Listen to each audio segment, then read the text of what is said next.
வணக்க மக்களே, நாம இந்த ஆரோக்கியமான பதிவில் தேங்காய் பாலில் நிறைந்துள்ள மருத்துவ நன்மைகளை பற்றி நம்ம விளக்கமாக பார்க்க போகிறோம். பொதுவாக என்ன சொல்லுவாங்க அப்படின்னா, தேங்காயில் இருக்கக்கூடிய அதிக கொழுப்பு நம்முடைய உடலுக்கு கேடு விளைவித்து மாரடைப்பு ஏற்படுத்தும். இதனால தேங்காயும் அது சார்ந்த உணவுப் பொருட்களையும் நம்ம எடுத்துக்கொள்ளக்கூடாது அப்படின்னு சொல்லுவாங்க. அது உண்மை கிடையாதுங்க. உண்மையான விஷயம் என்னன்னா, தேங்காயில் பல நன்மைகள் கொட்டி கிடக்கு. தேங்காயை வைத்து செய்யக்கூடிய தேங்காய் பால்லையுமே நிறைய நன்மைகள் இருக்கு. தேங்காய் பாலில் நிறைய ஊட்டச்சத்துக்கள் இருக்கிறதால தான் அது மருத்துவ நன்மைகளை கொடுக்கறதுக்கு காரணமாகவே இருக்கு. ஸோ அப்படி என்னென்ன ஊட்டச்சத்துக்கள் இருக்குன்னு முதல்ல நம்ம தெரிஞ்சுக்குவோம்.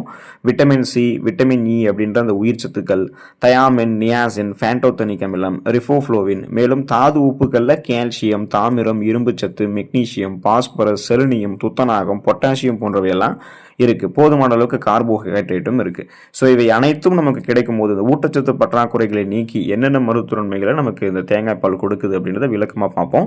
அதை பற்றி பார்க்கறதுக்கு முன்னாடி இந்த வீடியோவுக்கு மட்டும் ஒரு லைக் கொடுத்துட்டு இந்த தகவலை உங்களுக்கு தெரிஞ்சவங்களுக்கும் ஷேர் பண்ணிடுங்க. ஏன்னா அது அவங்களுக்கும் பயனுள்ளதாக இருக்கக்கூடிய ஒரு ஆரோக்கியமான பதிவு தான்.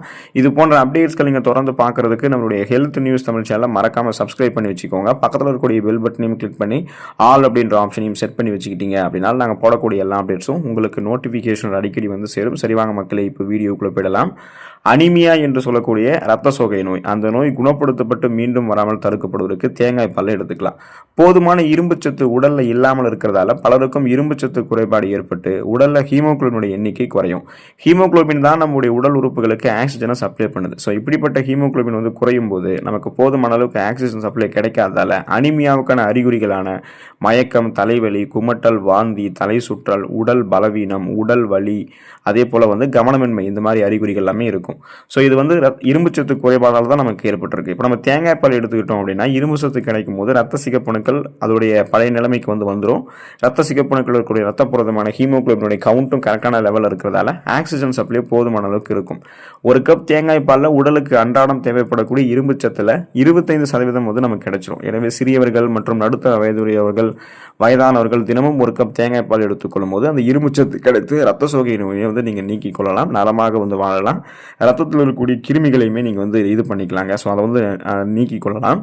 உங்களுடைய உடல் எடையை எந்த விதமான பக்க விளைவுகளும் இல்லாமல் ஆரோக்கியமான முறையில் நீங்கள் குறைக்கணும் அப்படின்னு நினச்சிங்கன்னா தேங்காய் பால் எடுத்துக்கலாம். உடல் எடையை குறைக்கிறதுக்கு உடலுக்கு தேவையான அனைத்து சத்துக்களுமே கிடைக்க வேணும் அப்படின்னா அதுக்கு தேங்காய் பால் சரியான தீர்வாக இருக்கும். அதாவது தேங்காய் பால் விரைவிலேயே உங்களுடைய பசியை அடக்க செய்கிறதால அதிக உணவு சாப்பிடுவதை தேங்காய் பால் தடுத்து உடல் எடையை அதிகரிக்கிறத தடுக்கும். இப்போ நம்ம வெயிட் லாஸ் பண்ணணும் அப்படின்னாலே பசியை கட்டுப்படுத்தணும். பசியை கட்டுப்படுத்தணும் அப்படின்னா அதிக கலோரிகள் இருந்திருக்கக்கூடிய உணவுகளை நம்ம எடுத்துக்கொள்ளக்கூடாது. அது நம்மளுடைய உடல் எடையை அதிகப்படுத்திடும்.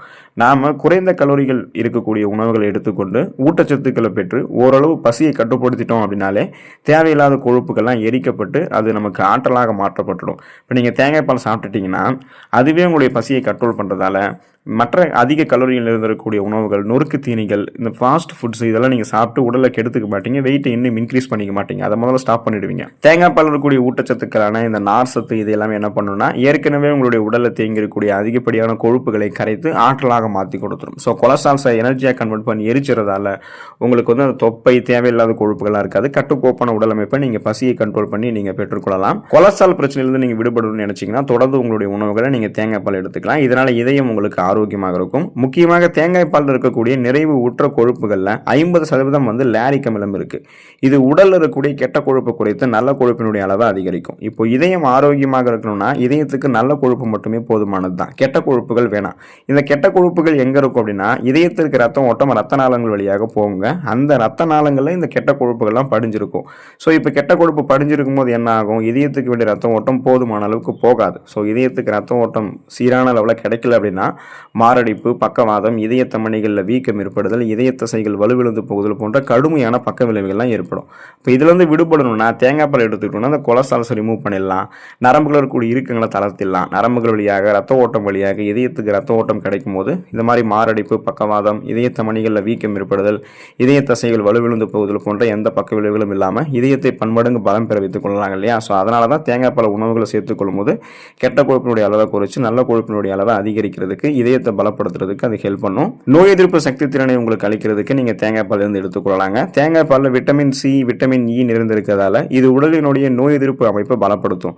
முக்கியமாக நோய் எதிர்ப்பு சக்தியை கூட்டக்கூடிய மோனோலாரின் என்னும் பொருள் தேங்காயில் மட்டும்தான் அதிகமாக இருக்குது. இது நோய் எதிர்ப்பு ஆற்றலை அதிகரிக்கிறதோட ரத்த கொழுப்பு குறைக்கிறதுக்குமே இது ஹெல்ப் பண்ணுது. தேங்காயை தவிர இந்த சக்தியை வந்து இயற்கையாக கிடைக்கக்கூடிய இன்னொரு இடம் வந்து தாய்ப்பால் மட்டும்தான். ஸோ அப்போ அதை தாண்டி நமக்கு வந்து பார்த்தீங்கன்னா தேங்காய் பாலுமே இந்த ஊட்டச்சத்துக்கள் இருக்குங்க இல்லையா. ஸோ நோய் எதிர்ப்பு சக்தி திறனை அதிகப்படுத்திக் கொள்வதன் மூலமாக நமக்கு இருக்கக்கூடிய சாதாரணமான நோய்களான சளி, காய்ச்சல், இருமல், தலைவலி இந்த மாதிரி பிரச்சனைகளை குணப்படுத்திக் கொள்ளலாம். சீசனலாக புதுசாக அட்டாக் ஆகக்கூடிய பாக்டீரியா, வைரஸ் போன்ற பருவகால தொற்று வியாதிகளுமே வராமல் தடுத்துக் கொள்ளலாம். ஸோ ஒட்டுமொத்த அந்த நோய் எதிர்ப்பு மண்டலத்தையுமே வலுப்படுத்தும் போது எந்த நோயுமே நமக்கு அட்டாக் ஆகாது. அதுக்காக நம்ம தேங்காய் பால் எடுத்துக்கலாம். எலும்புகள் வலுப்பெறுவதற்கு நம்ம தேங்காய் பால் எடுத்துக்கலாங்க. எலும்புகள் வலிமையாக இருக்கிறதுக்கு கால்சியம் சத்து வந்து மிக அவசியமாகும். அதே போல பாஸ்பரஸ் சத்தும் எலும்புகளினுடைய ஆரோக்கியத்திற்கும் முக்கியம் தான். அதாவது பாஸ்பரஸ் என்ன பண்ணும்னா உடலில் இருக்கக்கூடிய அனைத்து எலும்புகளினுடைய தேய்மானத்தையும் தடுக்கும்.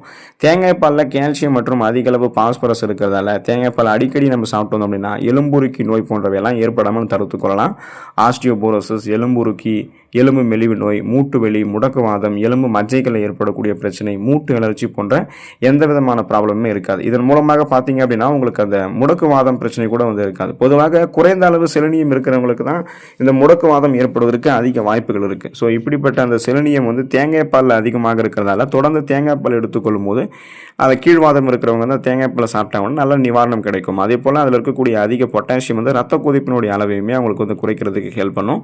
இதனால் அந்த எலும்புகள் நமக்கு பலப்படுத்தப்படும். வாதம் பிரச்சனைலாம் இல்லாதால நம்மளுடைய உடல் வந்து பலமாகவே இருக்கும். தசைகள், நரம்புகள், எலும்புகள் எல்லாம் வலுப்பெற வைத்து உடலை உறுதி பெற வைக்கிறதுக்கெல்லாம் தேங்காய் பால் ஹெல்ப் பண்ணும். இப்போ வயது முதிர்வின் காரணமாகவும் தசை நரம்புகளுக்கு போதிய சத்துக்கள் வந்து கிடைக்காதாலும் சிலருக்கு உடலினுடைய பல பகுதிகளில் இருக்கக்கூடிய தசைகள், நரம்புகள் போன்றவற்றில் இறுக்கம் ஏற்பட்டு அது அவங்களுக்கு மிகுந்த சிரமத்தை கொடுக்கும். அவங்களாம் வாரத்திற்கு 3 முறையாவது தேங்காய் பால் வந்து சாப்பிட்டு வந்தாங்க அப்படின்னா தசை நரம்புகள் இருக்கக்கூடிய இறுக்கத்தன்மை திறந்து உடலுக்கு நல்ல பலன் கிடைக்கும். அதாவது நரம்பு மண்டலம் ஆரோக்கியமாக இருக்கும், தசைகள் ஆரோக்கியமாக இருக்கும், எலும்புகளும் உறுதிப்படுத்தப்படும் போது உடலுக்கு ஒரு விதமான உறுதி கிடைக்கும். பேலன்ஸ்லாம் தடுமாறாமல் நம்ம ஸ்ட்ராங்காக ஸ்ட்ரென்த்தாக இருப்போம்.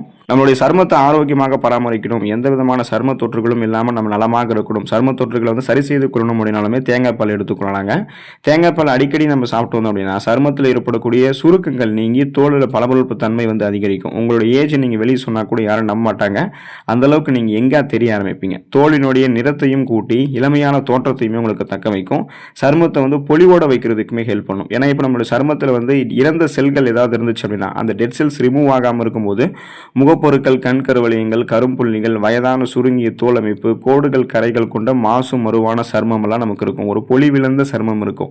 இதை சரி பண்ணுறதுக்கு நம்ம வந்து தேங்காய் பால் எடுத்துக்கொள்ளும் போது இதில் இருக்கக்கூடிய அந்த உயிர் சத்துக்கள், ஊட்டச்சத்துக்கள் எல்லாமே டெட் செல்ஸ் ரிமூவ் பண்ணிட்டு சர்ம தொற்றுகள் ஏற்படாமல் மின்னக்கூடிய பளபளப்பான மிருதுவான சர்மத்தை நமக்கு அளிக்கும். குடல் புண்கள், அந்த அல்சர் ப்ராப்ளத்திலிருந்து நீங்கள் விடுபடணும்னா தேங்காய் பால் வந்து எடுத்துக்கொள்ளலாங்க. முக்கியமாக வயிற்றுப்புண் ஆறுவதற்கு தேங்காய் பால் போன்ற மருந்து எதுவுமே இல்லைன்னு சொல்லலாம். எனவே வாய்ப்புண், வயிற்றுப்புண் எல்லாம் உங்களுக்கு இருக்குது அப்படின்னா தேங்காய் பால் சாப்பிட்டு வரும்போது விரைவிலேயே அந்த புண்கள் வந்து உங்களுக்கு ஆறி போயிடுங்க. ஸோ அந்த அல்சர் ப்ராப்ளம் இருக்கிறவங்கலாம் குறிப்பாக காலை உணவுகளை மறக்காமல் சாப்பிட்றணும். காரசாரமான உணவுகளை சாப்பிடாமல் இருக்கணும். அல்சர் சரியாகிற வரைக்குமாவது நீங்கள் சாப்பிடாமல் இருக்கணும். அதுக்கப்புறம் கூட காரசாரமான உணவுகளை நீங்கள் அளவாக சாப்பிட்றத கூட குறைச்சிக்கிறது தான் நல்லது. ஏன்னா காரசாரமான உணவுகள் எப்போதுமே குடல்களை பாதிக்கும். ஸோ அந்த அல்சர் ப்ராப்ளத்திலிருந்து விடுபடணும்னா நீங்கள் காலை உணவை மறக்காமல் சாப்பிடுங்க. தேங்காய் பால் எடுத்துகிட்டு வந்தீங்கன்னா அந்த அல்சர் பிரச்சனை விடுபட்டு விடலாம். தொடர்ந்து தேங்காய் பால் எடுத்துக்கொண்டு இந்த மாதிரி அத்தியாவசியமான ஊட்டச்சத்துக்களை பெற்று நலம் பெறக்கூடிய வாய்ப்பை பெற்று ஆரோக்கியமாக இருங்க. உடல்நலத்தை பராமரித்துக் கொள்ளுங்கள். அடுத்த ஆரோக்கியமான பதிவில் மறக்காமல் சந்திப்போம். நன்றி மக்களே.